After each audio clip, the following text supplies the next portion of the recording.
Assalamualaikum warahmatullahi wabarakatuh. Kami dari kelompok 5 Farmasi A akan bahas tentang studi kasus uji praklinik. Berikut adalah anggota kelompok kami. Studi kasus kali ini membahas tentang evaluasi praklinik senyawa antidiabetik baru mengenai efektivitas, farmakokinetik, dan keamanan. Uji praklinik merupakan tahap penting sebelum suatu obat diuji pada manusia.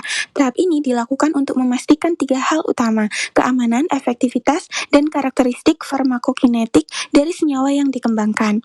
Melalui uji praklinik, kita memperoleh data ilmiah yang menjadi dasar pertimbangan bagi Badan POM untuk mengizinkan uji klinik dilakukan. Tujuan akhirnya adalah menghasilkan obat yang aman, efektif, dan bermutu tinggi sesuai pedoman. Dalam kasus ini, sebuah perusahaan farmasi mengembangkan senyawa baru sebagai obat anti-diabetik. Sebelum dapat diuji pada manusia, senyawa ini harus melalui serangkaian uji praklinik untuk menilai 3 aspek utama, yaitu efektivitas melalui uji farmakodinamik, profil waktu paruh melalui uji farmakokinetik, serta keamanan melalui uji toksikologi. Ketiga uji ini menjadi dasar untuk membuktikan bahwa senyawa tersebut memiliki potensi sebagai obat anti-diabetik yang aman dan efektif. Uji farmakodinamik berfokus untuk membuktikan khasiat dan mekanisme kerja senyawa terhadap sistem biologis.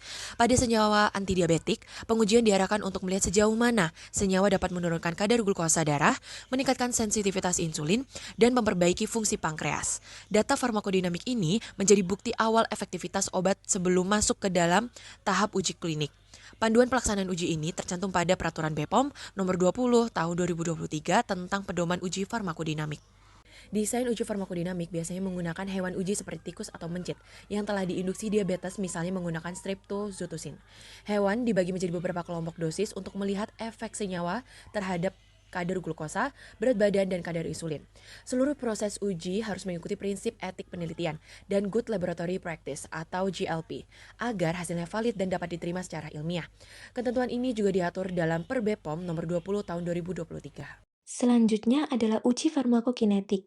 Uji ini bertujuan memahami bagaimana tubuh memproses obat, mencakup 4 tahap penting seperti absorpsi, distribusi, metabolisme, dan eliminasi. Tujuan akhirnya adalah menentukan profil waktu paruh dan kadar obat dalam darah untuk melihat seberapa lama senyawa bertahan di dalam tubuh. Metode dan tahapan uji farmakokinetik ini dijelaskan dalam tools penyusunan protokol uji praklinik tahun 2022. Untuk menentukan waktu paruh, sampel darah diambil secara berkala setelah pemberian senyawa uji. Kadar obat kemudian dianalisis menggunakan metode seperti HPLC. Waktu paruh yang ideal menunjukkan keseimbangan antara efektivitas dan keamanan. Tidak terlalu cepat dieliminasi, tetapi juga tidak menumpuk di dalam tubuh. Data ini nantinya digunakan sebagai acuan untuk menentukan frekuensi dan dosis obat pada tahap uji klinik. Uji toksikologi dilakukan untuk mendeteksi adanya efek samping atau bahaya yang mungkin ditimbulkan oleh senyawa uji. Menurut Peraturan BPOM Nomor 10 Tahun 2022, uji toksisitas dibagi menjadi 3 kategori, yaitu toksisitas akut, subkronis, dan kronis. Tujuan utamanya adalah menentukan batas aman dosis, serta menilai efek jangka pendek dan jangka panjang terhadap organ-organ vital. Semua pengujian ini dilakukan secara in vivo pada hewan uji sesuai ketentuan etik penelitian. Selama uji toksikologi berlangsung, beberapa parameter penting yang harus dipantau antara lain mortalitas dan gejala klinis, perubahan berat badan dan perilaku, serta parameter biokimia darah seperti SGOT, SGPT, ureum, dan kreatinin. Selain itu, dilakukan juga pemeriksaan histopatologi pada organ hati, ginjal, dan pankreas untuk melihat adanya kerusakan jaringan akibat paparan senyawa. Pemantauan ini dilakukan secara sistematis agar keamanan senyawa benar-benar terjamin. Hasil uji farmakodinamik, farmakokinetik, dan toksikologi harus dianalisis secara terpadu. Uji farmakodinamik membuktikan khasiat obat, farmakokinetik menjelaskan profil dosis yang optimal, sedangkan toksikologi memastikan keamanan senyawa. Ketiganya menjadi dasar ilmiah untuk melangkah ke tahap uji klinik dengan data yang valid dan komprehensif.